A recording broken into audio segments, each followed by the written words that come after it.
Hello guys, welcome to Medha Saldanha YouTube channel. So guys, हम लोग बात कर रहे थे आईसीटी यानी कंप्यूटर की।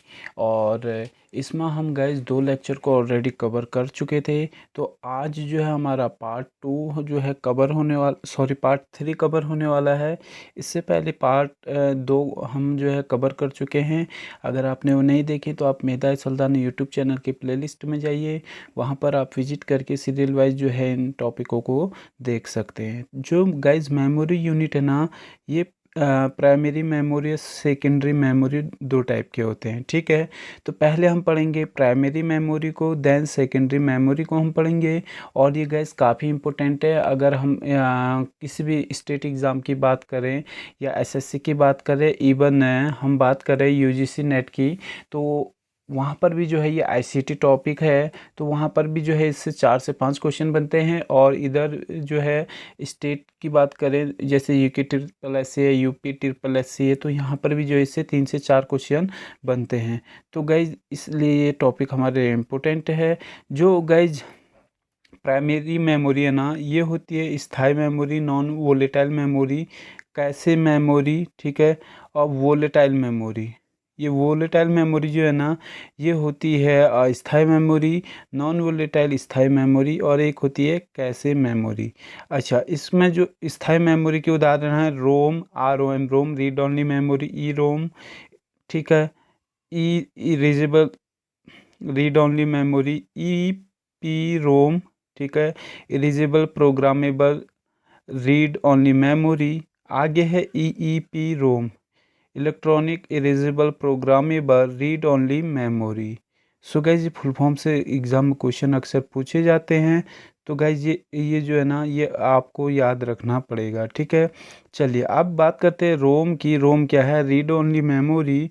तो गाइज यह एक ऐसी मेमोरी है जिसमें संग्रहित डाटा को केवल पढ़ा जा सकता है, उसे ना तो नष्ट या परिवर्तित नहीं किया जा सकता। यह जो होती है ना, एक स्थायी मेमोरी होता है, जिसका उपयोग कंप्यूटर में डाटा को स्थायी रूप से संचित करने में भी किया जाता है। रोम जो है ना, मदरबोर्ड में ऊपरी भाग में लगा एक सिलिकॉन का चिप होता है, ठीक है। आगे बात करते हैं इसी की विशेषताओं से जुड़ी हुई, जिसमें निर्माण के समय ही निर्देशों को संग्रहित किया जाता है, जिसे बाद में परिवर्तित नहीं किया जा सकता, इसलिए इसे नॉन वोलेटाइल मेमोरी बोला जाता है। आगे बात करते हैं P ROM, programmable read only memory. ये भी एक स्थायी मेमोरी है। इसमें उपयोगकर्ता द्वारा एक बार प्रोग्राम को लिखने के बाद बंद करने के बाद उसमें परिवर्तन नहीं हो सकता। सामान्यतः यह रैम की भांति व्यवहार करता है। ई पी रोम, erasable programmable read only memory, यह भी पी रोम की भांति स्थायी मेमोरी है, किंतु यूजर द्वारा प्रोग्राम को लिखने या बंद करने के बाद पराबैंगनी किरणों के माध्यम से जो है दोबारा इसे दोहराया जा सकता है। आगे है ई पी रोम, electronically erasable programmable read only memory. यह भी जो है ना, ई पी रोम की भांति मेमोरी स्थायी मेमोरी है, किंतु इसमें विद्युत पल्स के माध्यम से दोबारा कार्य को किया जा सकता है। आगे है अगला सबसे important point, cache memory. Cache memory यह सीपीयू तथा मेमोरी के बीच का एक मुख्य भाग होता है, जिसका उपयोग बार बार उपयोग में आने वाले डाटा व निर्देशों को संग्रहित करने के लिए किया जाता है, जो मुख्य मेमोरी और प्रोसेसर के बीच अवरोध उत्पन्न नहीं होने देता। क्योंकि जो मेमोरी से डाटा पढ़ने में सीपीयू को काफ़ी समय लगता है, जिसे कैशे मेमोरी कहते हैं। सो गाइज, अगर आप दूसरे सब्जेक्ट को भी पढ़ना चाहते हैं कंप्यूटर के अलावा, तो आप मेधा एस हल्द्वानी यूट्यूब चैनल की प्लेलिस्ट में जाइए, वहाँ पर विजिट कीजिए। वहाँ पर आपको सभी सब्जेक्ट जो है प्लेलिस्ट में मिल जाएंगे, और सीरियल वाइज वहाँ पर लेक्चरों को सेट किया गया है, तो आप वहाँ पर जाके देख सकते हैं। आगे बात करते हैं रैम की। रैम भी ना 2 प्रकार का होता है, ठीक है। एक है डायनेमिक रैम, दूसरा है स्टैटिक रैम।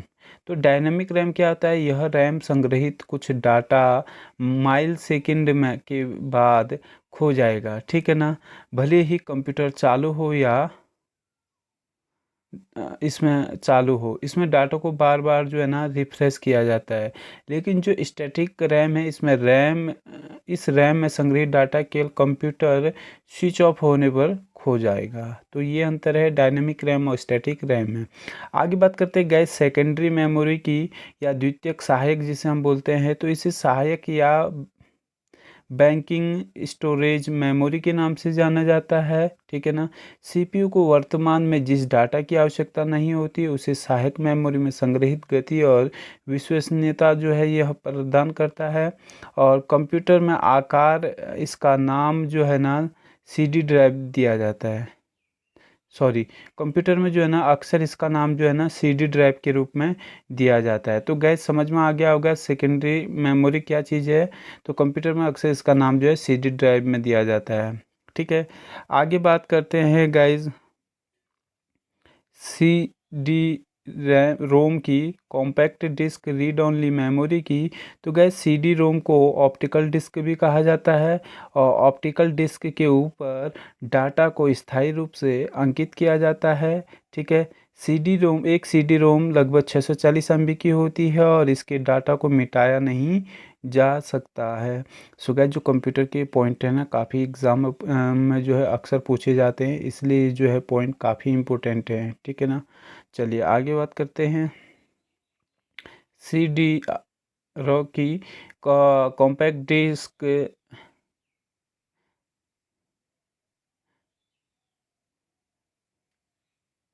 गाइज यहाँ पर CDRW है, ठीक है ना। थोड़ा सा जो है इसमें जो बात करेंगे हम, यह एक ऑप्टिकल डिस्क है जिसमें संग्रहित डाटा को मिटाया जा सकता है और उसे परिवर्तित भी किया जा सकता है, ठीक है ना। आगे है मैग्नेटिक टेप। तो इसमें जो होता है ना गानों को संग्रहण करने के लिए उपयोग किया जाता है इसका। आगे है फ्लॉपी डिस्क, इसे लचीली डिस्क भी कहा जाता है गाइज। इसका जो ना प्रयोग सबसे छोटे माइक्रो कंप्यूटर के साथ साथ मिनी कंप्यूटर में भी किया जाता है, और फ्लॉपी डिस्क में उच्च संग्रहण क्षमता भी होती है, ठीक है ना। फ्लॉपी डिस्क को स्थायी रूप से एक प्लास्टिक कॉन्टैक्ट जैकेट में सील कर दिया जाता है। पूरे पैकेज को डाटा जो है ना डाटा सेंडिंग और पुनः प्राप्ति के लिए फ्लॉपी ड्राइव में डाला जाता है। यह बाह्य मेमोरी है जिसका उपयोग डाटा को स्टोर करने के उद्देश्य से किया जाता है, ठीक है ना। गाइज ये जो यहाँ पर है ना CDRW है, याद रखना, कॉम्पैक्ट डिस्क रीड राइटेबल, ठीक है ना। तो ये इसका फुल फॉर्म है। थोड़ा सा ये यहाँ पर समझ में नहीं आ रहा है, लेकिन आप इसे अच्छे से लिख लीजिएगा। जो भी आपको लेक्चर है ना इसका नोट्स ज़रूर आप बनाइए। ये ऑलरेडी शॉर्ट नोट्स है, इसका भी अगर आप शॉर्ट नोट्स बनाएंगे जब नोट्स बनाने के बाद, तो ये आपके एग्ज़ाम में काफ़ी हेल्पफुल रहने वाला है, ठीक है। कॉम्पैक्ट डिस्क रीड राइटेबल ये लिखा हुआ है। आगे है डीवीडी डिजिटल वर्सटाइल डिस्क, इसे बोलते हैं हम। यह एक ऑप्टिकल डिस्क होता है जो सीडी रोम की भांति काम करता है। इसे सीडी का विस्तृत रूप कहा जा सकता है। डीवीडी की जो भंडारण क्षमता है सीडी की तुलना में जो होती है ना ये 8 गुना अधिक होती है। तो गाइज ये पॉइंट काफ़ी इम्पोर्टेंट है एग्ज़ाम पॉइंट ऑफ व्यू से, कि जो सीडी डीवीडी की भंडारण क्षमता है ना स्टोरेज क्षमता है, ये सीडी की तुलना में 8 गुना होता है। पॉइंट काफ़ी इम्पोर्टेंट है, इसलिए इसे आप ज़रूर नोट डाउन कर लीजिएगा। आगे बात करते हैं फ्लैश मेमोरी की। इससे आसानी से मिटाया व स्टोर किया जा सकता है। यह सामान्य setup box, digital camera, memory card आदि में लगा होता है, ठीक है। आगे सबसे इम्पोर्टेंट बातें अब जो है हम बात करने वाले हैं प्रोग्रामिंग लैंग्वेज की। तो गाइज ये प्रोग्रामिंग लैंग्वेज जो है ना काफ़ी इम्पोर्टेंट टॉपिक है, इसलिए इसे थोड़ा सा अच्छे से आप देख लीजिएगा। बहुत अच्छे से एक एक पॉइंट को यहाँ पर कवर किया गया है। जो प्रोग्रामिंग भाषा है ना एक कंप्यूटर को निर्देश देने और इच्छानुसार कार्य करवाने का एक माध्यम है, ठीक है ना। इसको निम्न भागों में विभक्त किया जा सकता है। पहला है लो लेवल लैंग्वेज, ठीक है। इसमें मशीन लैंग्वेज और असेंबली लैंग्वेज आता है, ठीक। आगे है गाइस फोर्थ जनरेशन लैंग्वेज। इसमें प्रोग्राम कंपाइलेशन और प्रोग्राम इंटरप्रिटेशन आता है। ठीक, हाई लेवल लैंग्वेज में ये हैं guys COBOL, BASIC, Pascal, Java, C, C plus, Fortran, ALGOL, P L I. ठीक है, अभी पूरे को पढ़ेंगे हम, यहाँ अच्छे से इनको जानेंगे। आपके एग्जाम में क्वेश्चन पूछा जाता है कि निम्न में से कौन सा हाई लेवल लैंग्वेज है, तो गाइज इनको याद रखिएगा, ये काफ़ी इंपॉर्टेंट हो जाते हैं उस समय के लिए। ठीक, पहले आप मशीनी लैंग्वेज को देखते हैं। तो यह एक यह जो है ना कंप्यूटर का एक आधारभूत भाषा है जिसे कंप्यूटर सीधे सीधे समझता है।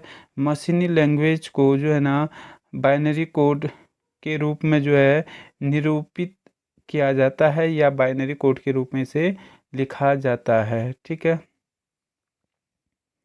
इस लैंग्वेज में प्रोग्राम लिखना, कार्य करना एक जटिल कार्य है, क्योंकि काम करने के लिए अनेकों दिशा निर्देशों के साथ साथ संकेतों को भी याद रखना पड़ता है, जिसके कारण गलती होने की संभावना बढ़ जाती है। यह एक लो लेवल लैंग्वेज है, मशीनी भाषा। ठीक है, आगे बात करते हैं असेंबली भाषा की, असेंबली लैंग्वेज की। तो गाइज यह एक हाई लेवल लैंग्वेज तथा मशीनी लैंग्वेज का मिला जुला मध्यवर्गीय है, मार्गी है, मध्य मार्गी है। ठीक है ना, मीडियम है, उनके बीच का मिडिल साइज बोल सकते हैं। मशीनी भाषा में प्रोग्राम लिखने में आने वाली कठिनाइयों को दूर करने के लिए होगा गाइज असेंबली लैंग्वेज को लाया गया, और इसमें बाइनरी कोड का उपयोग न कर अक्षर व चिन्हों का उपयोग किया गया। ठीक, अतः असेंबली भाषा मशीनी भाषा की अपेक्षा अधिक सरल व समय बचाने वाला था, अर्थात प्रोग्रामिंग करने में आसानी होती थी, गलती की संभावना भी कम होती थी। यह निम्न स्तरीय भाषा है। ये भी क्या है, लो लेवल लैंग्वेज है। ठीक है, चलिए आगे जो अब बात करेंगे गाइज हम प्रोग्राम कंपाइलेशन की बात करेंगे, कंपाइलेशन की बात करेंगे। इसमें जो है ना संपूर्ण उच्च भाषा का अनुवाद मशीनी भाषा में होता है। ठीक है ना, आगे है प्रोग्राम इंटरप्रिटेशन। इसमें पंक्ति दर पंक्ति उच्च भाषा का अनुवाद मशीनी भाषा में होता है। तो गैस कंपाइलेशन और इंटरप्रिटेशन को थोड़ा सा आप समझ लीजिएगा। अब जो है ना आगे हम बात करेंगे हाई लेवल लैंग्वेज की। ये भी काफ़ी इम्पोर्टेंट होने वाला है एग्जाम पॉइंट ऑफ व्यू से गाइज। हाई लेवल लैंग्वेज यह जो है ना मानव के लिए आसान होता है और कंप्यूटर के लिए ये थोड़ा जटिल होता है। उच्च स्तरीय भाषा कंप्यूटर में प्रयोग की जाने वाली वह भाषा जिसमें अंग्रेजी अक्षरों, संख्याओं, चिन्हों का प्रयोग कर प्रोग्राम को लिखा जाता है, उच्च स्तरीय भाषा कहलाती है। ठीक है ना, उच्च स्तरीय भाषा को निम्न भागों में विभक्त किया गया है। साइंटिफिक प्रोग्रामिंग लैंग्वेज पहला है, इसका प्रयोग मुख्यतः वैज्ञानिक कार्यों में किया जाता है, जिसमें शामिल है एल्गोल, पास्कल और फोटोन। ठीक है, काफ़ी इम्पोर्टेंट है। आगे है कॉमर्शियल प्रोग्रामिंग लैंग्वेज, इसमें पी एल आई, कोबोल इनको शामिल किया जाएगा। ठीक है, स्पेशल पर्पज़ प्रोग्रामिंग लैंग्वेज, तो इसमें AP360 और लोगों को शामिल किया गया है और किसी विशेष उद्देश्य के लिए प्रयोग में लाया जाता है, जैसे दिव्यांग व्यक्ति के लिए। तो ये सब चीज़ें इसमें आ सकती हैं। ठीक है ना, मल्टीपर्पज़ प्रोग्रामिंग लैंग्वेज में बेसिक, पास्कल और PLI इसके उदाहरण हैं। और कुछ भाषाओं के उपयोग भी यहाँ पर हमने दिया हुआ है, जैसे कोबोल व्यवसाय अनुप्रयोग के लिए है, फोटोन वैज्ञानिक और इंजीनियरिंग के लिए जो है फोटोन भाषा का प्रयोग किया जाता है। अब जो आगे हम बात करने वाले हैं, ये बात करेंगे पास्कल की। तो सामान्य उपयोग के लिए पास्कल का प्रयोग किया जाता है। सी और C++ सामान्य उद्देश्य के लिए वर्तमान में सबसे लोकप्रिय है। ये आगे है गाइज प्रोलॉजी कृत्रिम बुद्धिमत्ता के लिए। आगे है जावा सामान्य प्रयोजन के लिए, यह तेज़ी से लोकप्रिय हो रहा है। अब guys exam point of view से जो सबसे इम्पोर्टेंट पॉइंट है इसके बाद ये है फुल फॉर्म। ठीक है ना, फुल फॉर्म से एग्जाम में अक्सर क्वेश्चन पूछे जाते हैं। अभी यहाँ पर हम ज़्यादा फुल फॉर्म कवर नहीं कर रहे हैं, लेकिन फुल फॉर्मों को आगे के लेक्चर में हम अलग से कवर कर लेंगे। जैसे कोबोल है ना, कॉमन बिजनेस ओरिएंटेड लैंग्वेज इसका पूरा नाम है, पॉइंट इम्पोर्टेंट है। फोटोन है तो फॉर्मूला ट्रांसलेशन है, इसका फुल फॉर्म बेसिक यानी कि beginners all purpose symbolic instruction code इसे बोला जाता है। ठीक है, इसी के साथ गाइस फाइल फॉर्मेट को भी थोड़ा सा देखते हैं, एग्जाम में पूछा जाता है। तो जो माइक्रोसॉफ्ट वर्ड डॉक्यूमेंट है उसमें डॉट docx और डॉट doc का जो है फाइल फॉर्मेट में यूज़ होता है, या ये उसका फाइल फॉर्मेट है। माइक्रोसॉफ्ट एक्सेल वर्कशीट का है गाइस डॉट XLSX या XL या डॉट XLS, ठीक। माइक्रोसॉफ्ट पावर पॉइंट स्लाइड का है डॉट PPTX या डॉट PPT, ठीक है ना। इमेज का है डॉट JPG या dot JPG। Joint photograph export group भी इसे बोलते हैं, फुल फॉर्म में देखेंगे। Image with transparent background dot PNG होता है गाइज। पोर्टेबल डॉक्यूमेंट जो PDF है डॉट PDF। आगे है adobe Photoshop file dot PSD। Audio file है गाइज ये dot MP3 dot WAV dot WMA dot MPA, ठीक है। आगे है वीडियो फाइल्स, ये MP4 में भी होती हैं, MPEG में भी होती हैं, MRB डॉट MB AVI। आगे है graphics and animation dot GIF। Text file oblique document dot TXT। Compressed file dot GIP या ROR। लॉग फाइल है guys dot LOG। Font installation file dot FNT dot FON dot TTF। ये कुछ हैं इसके file format. Executable file dot EXE। Command file dot COM। Batch file dot BAT। Program file dot PRG। Overlays file dot OVR। System file dot SYS, ठीक है। तो guys ये जो है ना ये फाइल फॉर्मेट हैं, यहाँ से भी एग्जाम में अक्सर क्वेश्चन पूछे जाते हैं, तो इनको आपको देखना है। आगे जो है गाइज लेक्चर लंबा हो रहा है लेकिन एग्जाम पॉइंट ऑफ व्यू से काफ़ी ज़्यादा इंपॉर्टेंट है, तो इसलिए जो है हम थोड़ा सा आगे और बढ़ते हैं। सो गाइज 4 बिट्स ये पढ़ेंगे मापन पद्धति। मेमोरी माप 4 बिट्स बराबर होता है 1 निबल। 8 बिट्स बराबर होता है 1 बाइट। 1024 बाइट बराबर होता है 1 किलोबाइट। के भी मतलब होता है किलोबाइट। तो गाइज ये बिट जो है ना सबसे छोटी इकाई होती है, ये याद रखना, ना कि बाइट। इसी के साथ गाइज आगे जो हम बात करेंगे, ये बात करेंगे 1024 KB बराबर 1024 KB बराबर 1 MB। 1024 MB बराबर 1 GB। 1024 GB बराबर 1 TB, ठीक है ना। और गाइज ऐसे ही याद रखना सबसे छोटा क्या होगा करके, बिट बाइट, ठीक है ना। KB, ठीक है। MB GB TB। इस तरीके से जो है गाइज ये सीरीज़ को याद रखना, अक्सर एग्जाम में ये सीरीज भी पूछा जाता है। आगे गाइज टेराबाइट होता है, ये TB का मतलब गीगाबाइट मेगाबाइट, ठीक है। बाइनरी सिस्टम की बात करें जो कि काफ़ी इंपॉर्टेंट है एग्जाम पॉइंट ऑफ व्यू से, तो इसको थोड़ा सा अच्छे से देखिएगा, पूरा डिटेल में हम आपको यहीं पर बता देंगे। दशमलव को बाइनरी में चेंज करने के लिए संख्या को 2 से भाग दिया जाता है और तब तक दिया जाता है जब तक भागफल 0 ना आ जाए, ठीक है। भागफल जब तक 0 ना आ जाए। अच्छा, यहाँ पर जो है 35 दशमलव संख्या को बाइनरी में कैसे बदलेंगे, तो गाइज ये 35 लिख दिया आपने, ठीक है ना। अब इसमें हमें क्या करना है, 2 से भागा देना है। तो गैस कितनी बार जाएगा, 17 बार, ठीक है। तो एक शेष बच गया तो एक को इधर लिखना है, ठीक। ऐसे ही कितनी बार जाएगा, 2 8 16, एक बार जाएगा फिर से ये लिखा हुआ है, ठीक है। अब गैस फिर से 2 से दीजिए, 4 बार जाएगा, यहाँ 0 बचेगा, ठीक है। ऐसे ही फिर से 2 से दे देंगे तो फिर क्या होगा गैस, 2 से और दे देंगे, तो इस तरीके से गाइज ये हो जाएगा, ठीक है। ये दिया हुआ है हमने 2 से, फिर लास्ट में यहाँ दिया 2 बार, तो अब फिर एक बचा तो एक को यूं का त्यों लिखेंगे, तो 1 0 0 1 1, ये हमारा आंसर आ गया है, ठीक है। ऐसे उदाहरण 13 है, तो 2 से भागा दिया, 2 छक्का 12, एक शेष इधर आया, 2 3 6, 0 बचा, 0 लिख दिया, 2 कम 2 1 ये। तो गाइज 1 1 0 1 यहाँ पर हमारा क्या होगा, आंसर होगा। तो गाइज जो बाइनरी सिस्टम है, उम्मीद है ये आपके समझ में आ गया होगा। आगे जो है गाइज एक और थोड़ा सा इसे देख लेते हैं, हालांकि यहाँ से एग्जाम में क्वेश्चन पूछा तो नहीं गया है लेकिन इसको देख लेते हैं। कि दशमलव संख्या में बाइनरी संख्या को कैसे बदलना है। तो गाइज यहाँ आपको कुछ नहीं करना है, यहाँ थोड़ा सा आपको चार्ट बना लेना है और इस चार्ट के बेस पर आपको जो है इसे कवर कर लेना है, ठीक है ना। एक दो दुगना करते जाना है, एक इधर लिखना है, एक का दुगना दो, दो का दुगना चार, चार का दुगना आठ, आठ का दुगना सोलह, सोलह का दुगना बत्तीस, बत्तीस का दुगना 64।